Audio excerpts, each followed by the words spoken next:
parle d'éclosion lorsqu'un animal sort de son œuf ou lorsqu'une fleur ou une graine s'ouvre. Éclosion signifie également l'apparition, la manifestation de quelque chose qui naît, qui sort de sa coquille, de son enveloppe.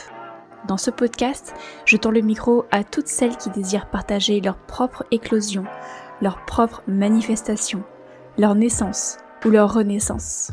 Toutes ces femmes que l'on croise un jour dans sa vie, avec leur histoire, leur remise en question et leurs convictions.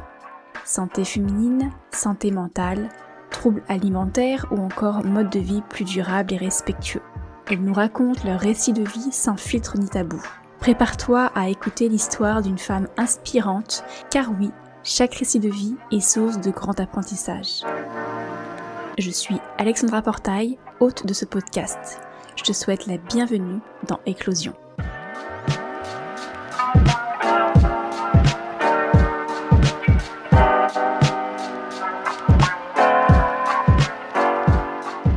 Nous nous retrouvons aujourd'hui pour parler de règles irrégulières. L'épisode que tu t'apprêtes à écouter est l'audio issu d'une série de 3 vidéos publiées sur ma chaîne YouTube. Il s'agit aujourd'hui de la 3e et dernière partie. Alors si tu n'as pas encore écouté la première ni la 2e partie intitulée Règles irrégulières, comment savoir si mon cycle est régulier, eh bien je te conseille d'abord d'aller écouter ces 2 premiers épisodes pour une meilleure compréhension de l'épisode du jour. Aujourd'hui, nous allons nous demander quelles sont les solutions possibles contre le cycle irrégulier. La réponse est très complexe car il y a autant de solutions possibles que de causes engendrant cette irrégularité du cycle menstruel. En fonction de la cause, les leviers d'action seront différents. Mais je vais t'en citer tout de même quelques-unes ici que tu pourras d'ores et déjà vérifier au sein de ta propre hygiène de vie pour mettre toutes les chances de ton côté. Et pour compléter mes propos, je suis encore et de nouveau accompagnée de Rita qui nous partagera tous ses précieux conseils ayurvédiques pour retrouver également un cycle plus harmonieux. Au programme de cet épisode, naturopathie et ayurveda, quelles sont les solutions possibles contre les cycles irréguliers? Quelles sont les plantes utiles pour remédier au cycle menstruel irrégulier? Et en résumé, que faut-il absolument retenir de ces 3 épisodes sur les cycles irréguliers? Je te souhaite une très belle écoute et surtout n'oublie pas de t'abonner au podcast sur la plateforme d'écoute que tu es en train d'utiliser actuellement afin de ne pas manquer la publication des prochains épisodes. Maintenant que nous avons bien posé les bases sur qu'est-ce que l'irrégularité du cycle et aussi quels sont les différents symptômes et maladies pouvant amener ou expliquer un cycle irrégulier chez une femme, je te propose que l'on passe en revue certaines solutions possibles d'un point de vue peut-être plus santé occidentale, naturopathie et aussi d'un point de vue ayurvédique, bien entendu, avec ma chère Rita. Bienvenue dans cette nouvelle vidéo. Aujourd'hui, une vidéo un petit peu particulière. On va toujours parler de cycle féminin, mais cette fois-ci, eh bien, tu ne seras pas seule avec moi. C'est une vidéo que j'ai décidé de réaliser en collaboration avec Rita. Mais je laisse Rita se présenter un peu plus. Merci Alexandra. Alors moi je suis Rita, je suis portugaise aux origines indiennes et je suis naturopathe mais je fais surtout de l'ayurveda. Donc j'ai commencé par la naturopathie. En fait j'ai commencé par être infirmière d'urgence et de bloc opératoire. Après j'ai fait la naturopathie, j'ai commencé à exercer de la naturopathie et après l'ayurveda est arrivé dans ma vie et aujourd'hui ce que je fais c'est surtout de l'ayurveda même si j'exerce un petit peu la naturopathie en parallèle. Enfin, on va dire que je rejoins un petit peu les deux, mais c'est surtout de l'ayurveda. Et donc, du coup, j'ai commencé dans cet élan. Après, il y a l'élan de la transmission qui s'est mis en place. J'ai créé aussi une chaîne YouTube pour partager mes connaissances avec le plus grand monde. J'ai aussi un compte Instagram et j'ai créé une école de formation professionnelle en naturopathie ayurvédique, justement, que je pense que vous pourrez regarder un petit peu ici sur le descriptif d'Alexandra, elle vous laissera tout ça. Pour ma part, si tu es nouvelle sur cette chaîne ou si tu regardes cette vidéo au travers de la chaîne de Rita, eh bien enchantée, je m'appelle Alexandra Portail, j'exerce en tant que naturopathe et réflexologue spécialisée en santé de la femme et plus particulièrement dans les troubles du cycle féminin et encore plus particulièrement dans les cas d'aménorrhée, donc l'absence de cycle menstruel chez la femme. J'ai d'ailleurs dédié déjà un tas de vidéos et de ressources à ce sujet, que ce soit sur ma chaîne YouTube, que ce soit sur mon podcast Éclosion par Hygiène de Vie ou encore sur certains des articles de mon blog. Bref, plongeons tout de suite dans cette nouvelle vidéo avec Rita. Donc quelles sont les solutions possibles contre les cycles irréguliers ? La réponse est très complexe car il y a autant de solutions possibles que de causes engendrant cette irrégularité du cycle menstruel. Et maintenant, tu sais à quel point les causes peuvent être variables. En fonction de la cause, les leviers d'action seront donc différents et adaptés. Mais nous allons tout de même t'en citer quelques-unes des solutions que tu pourras d'ores et déjà vérifier au sein de ton hygiène de vie pour mettre toutes les chances de ton côté. Tout d'abord, manger correctement. Les carences nutritionnelles sont l'une des causes d'un cycle menstruel pathologique. Manger varié, de bonne qualité avec un apport suffisant en gras et notamment en acides gras essentiels comme les oméga 3, mais également en protéines animales avec modération et végétales bien associées pour la construction des hormones, en fruits également et en légumes frais de saison pour faire le plein de vitamines et de nutriments essentiels à la fertilité seront des éléments indispensables pour un cycle régulier physiologique sain. Pense également à manger de qualité et à consommer des produits ménagers et cosmétiques de qualité également, en évitant autant que possible toutes les sources de toxiques et de perturbateurs endocriniens qui viennent mettre le bazar dans la machinerie hormonale, déjà très complexe et très sensible. Ensuite, renseigne-toi sur la définition de ce qu'est un SOPK, syndrome des ovaires polykystiques, une endométriose, une insuffisance ovarienne précoce, une hypothyroïdie ou encore l'aménorrhée, afin de te faire diagnostiquer auprès des médecins, gynécologues, sages-femmes si tu as le moindre doute. Tu es la première et la seule actrice de ta santé. Concernant l'aménorrhée, j'ai déjà réalisé un tas de contenus vidéo, articles ou encore épisodes de podcast à ce sujet. Je te mettrai bien entendu tous les liens en description. Car si tu as un doute et qu'il s'avère réel, alors tu auras plus d'éléments pour améliorer ton cycle. En effet, un SOPK et une irrégularité du cycle engendrée par un SOPK ne s'accompagnent pas de la même manière qu'une insuffisance ovarienne précoce ou encore d'une aménorrhée, bien que le constat visible, que j'aime bien nommer la partie visible de l'iceberg, puisse être le même vu de l'extérieur, à savoir un cycle irrégulier. Pour autant, au fond, bien caché, ce n'est pas la même cause et du coup les mécanismes engendrés ne sont pas les mêmes, derrière les solutions seront différentes, même en alimentation.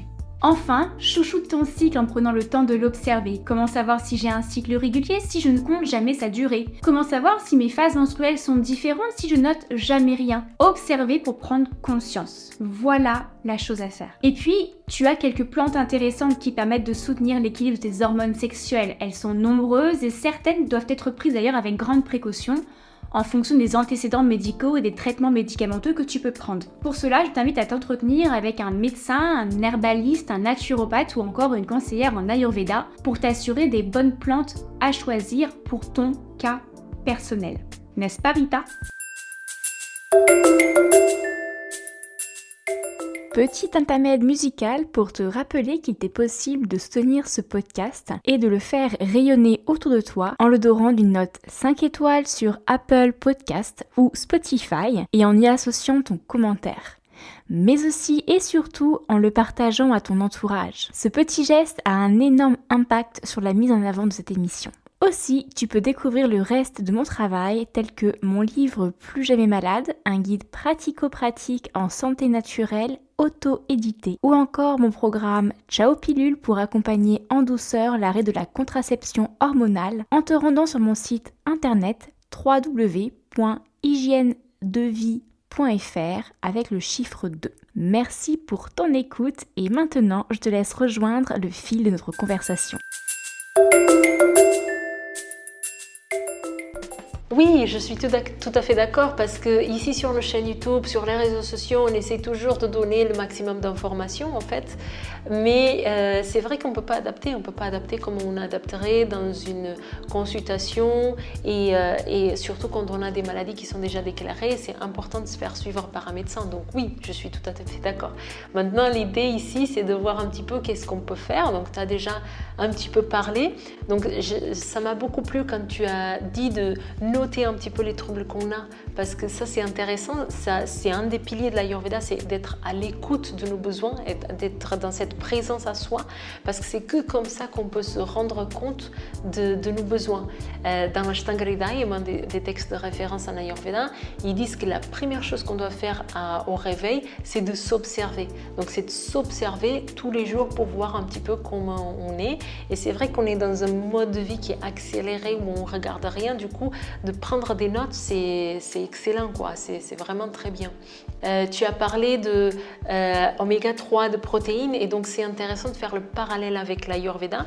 Donc dans les solutions qu'on va donner en Ayurveda, on va donner en alimentation et un style de vie, ahara vihara, ce qu'on appelle en sanskrit.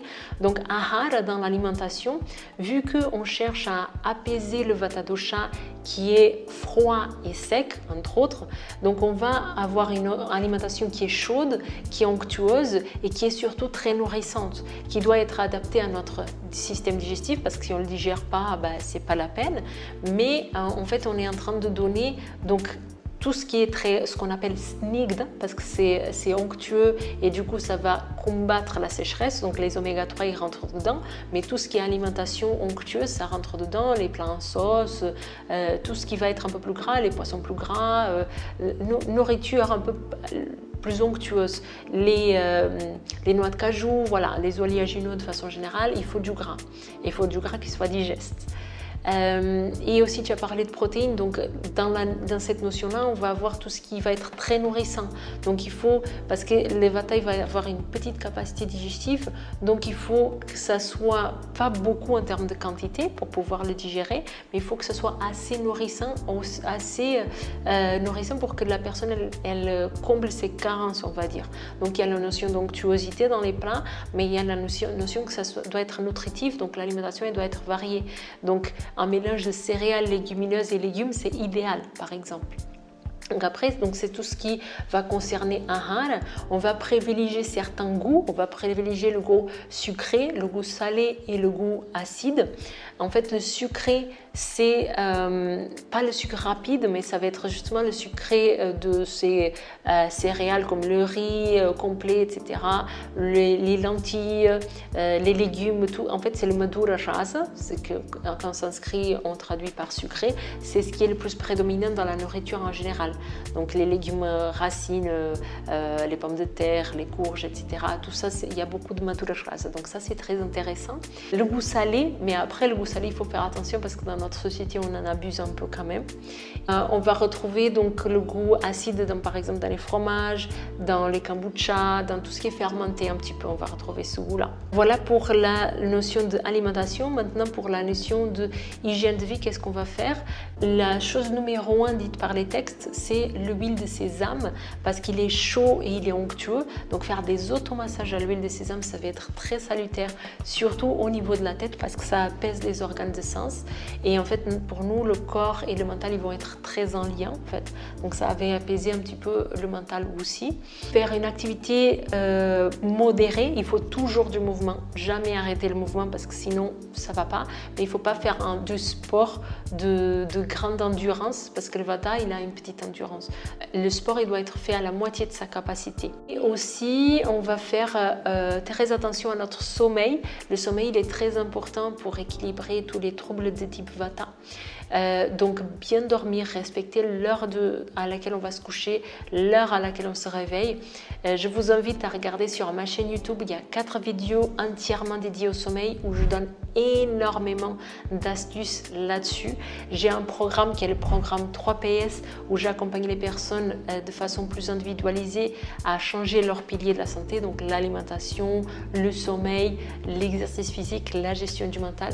Donc tout ça, vous pouvez regarder après un peu plus en détail. Voilà pour ce qu'on fait avec le vata. On va faire comme solution d'alimentation et d'hygiène de vie, on va privilégier le vata. Maintenant, il faut voir cas par cas parce que parfois on peut avoir un pitta qui est déséquilibré, un kapha qui est déséquilibré.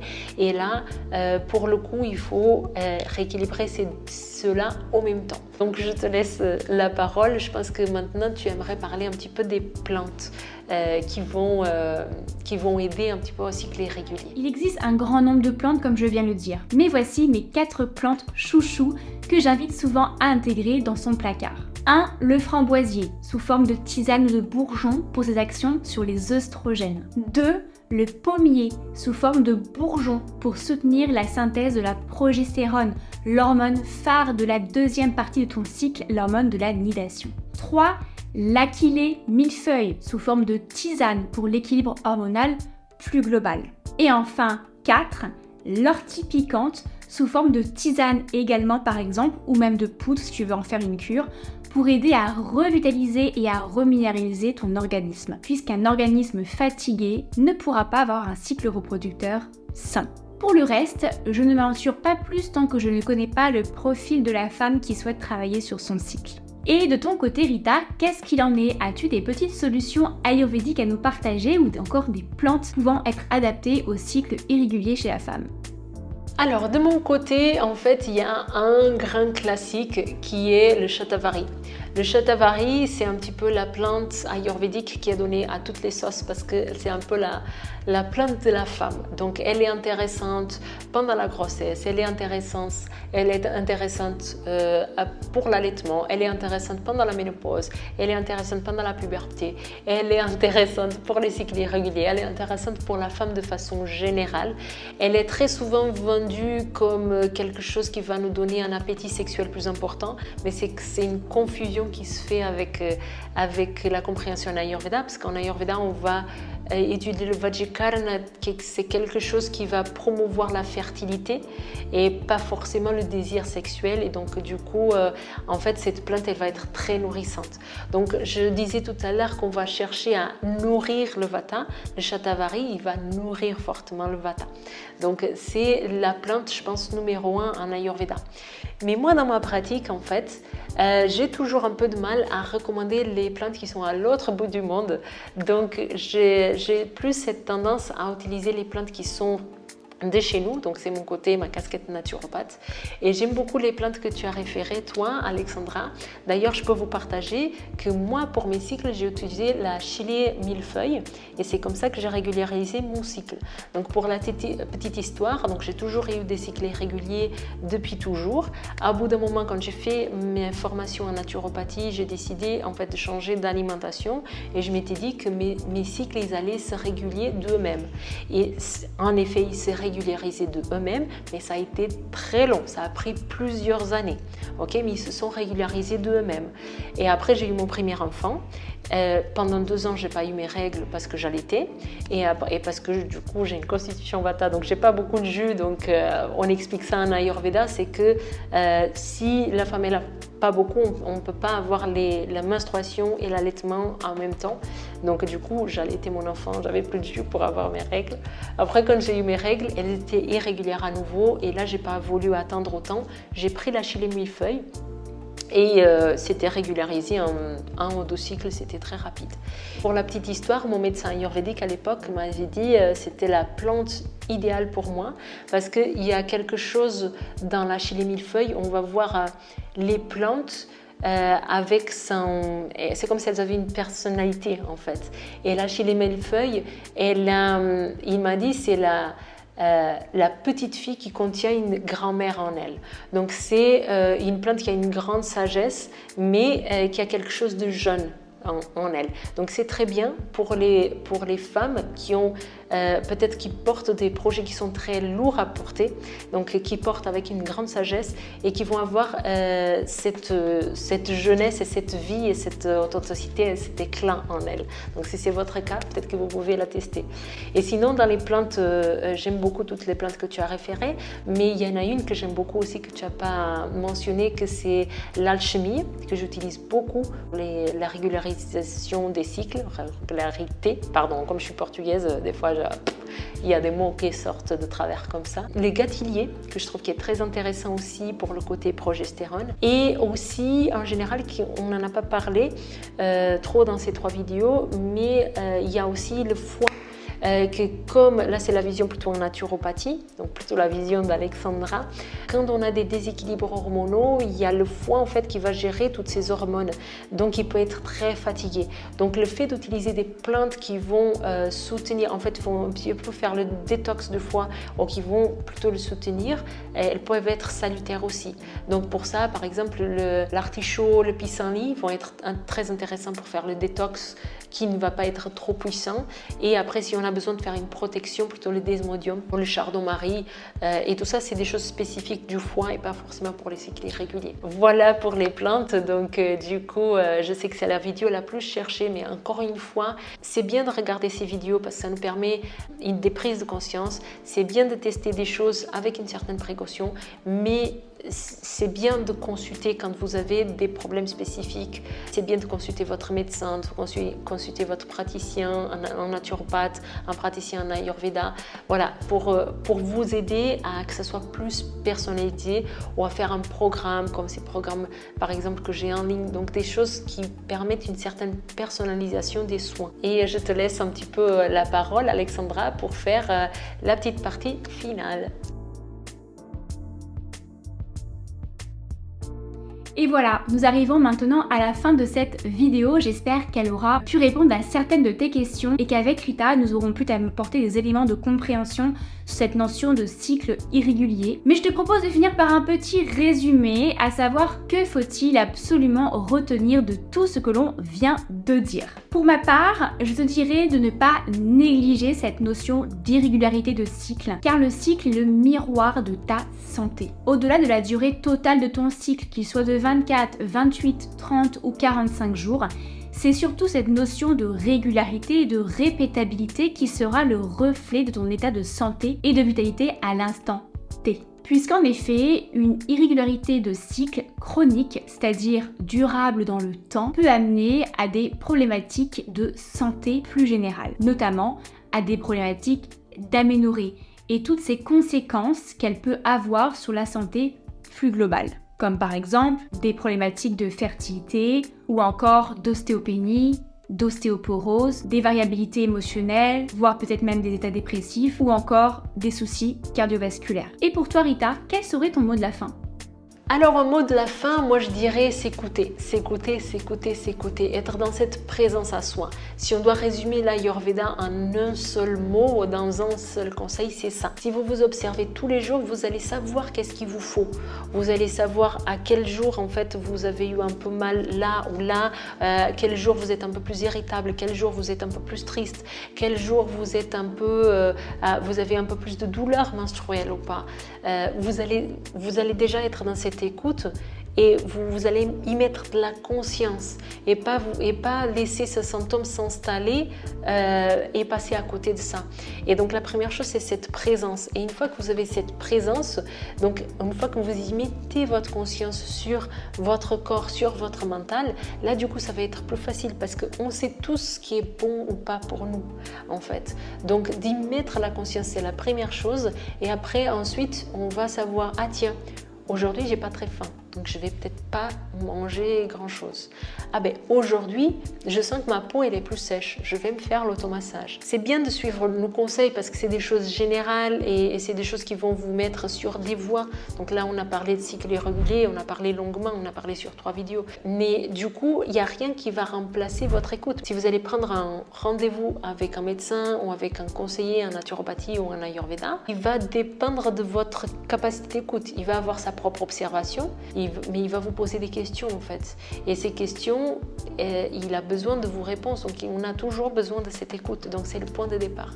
Donc mon mot de la fin, ça serait ça, Alexandra. C'est à présent la fin de cette vidéo. Merci de l'avoir visionnée jusqu'au bout. N'hésite pas à parcourir la description de cette vidéo de manière à pouvoir aller voir tous les liens que nous avons pu te mettre et te partager avec Rita, que ce soit des podcasts, des ressources, articles, vidéos, etc. Tu vas voir, il y a encore pas mal de choses à faire pour continuer à apprendre sur le sujet.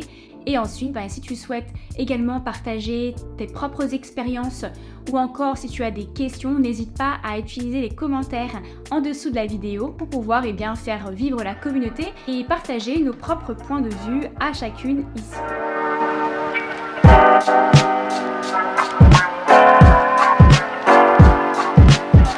sommes arrivés à la fin de ce nouvel épisode. Merci de l'avoir écouté jusqu'à la fin. J'espère qu'il t'aura plu, inspiré, voire chamboulé. Si ce podcast te plaît, parle-en à toutes les femmes qui t'entourent, mères, sœurs, amies, collègues, pour qu'elles puissent à leur tour se sentir envahies d'émotions vibrantes. Mais aussi à t'y abonner et à le soutenir avec une note 5 étoiles sur Apple Podcasts et Spotify. Retrouve également tous les autres récits d'éclosion sur la plateforme d'écoute de ton choix ou sur le site hygiènedevie.fr.